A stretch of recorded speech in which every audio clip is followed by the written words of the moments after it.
soky anakiray tamin'ny andro taloha elabe izay, niaraka amin'ireo mpanjakama nihodikodigny eraky ny tanàna. Fa mitantara ny fiainan'izy,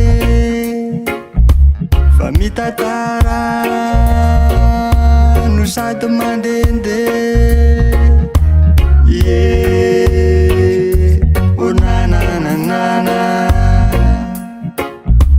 yeah, oh nananana. Gay andro izy niala tao tanàna, niaraka amin'ireo mpanjakama, nampiseho ireo fahagagana ho an'ireo pokiny mbola tsy nalala. Fa io bandy anakiray, fa io akamy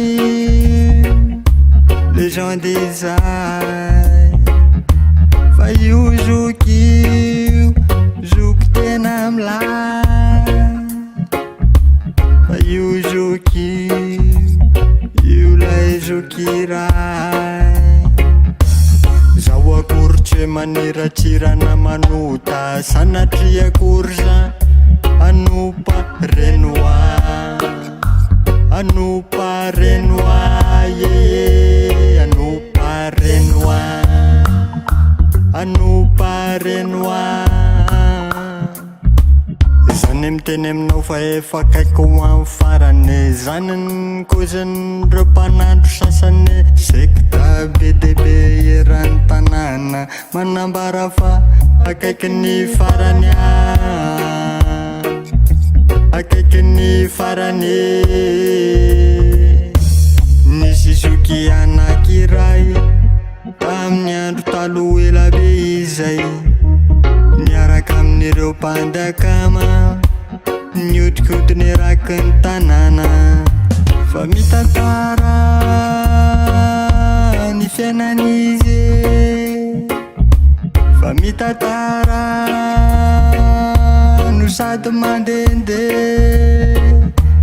Yeah, oh nananana, yeah, oh nananana.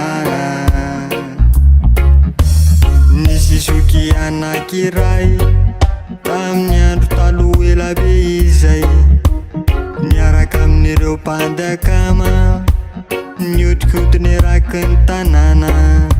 Fa mitantara ny fiainan'izy, fa mitantara no sady mandehandeha. Yeah.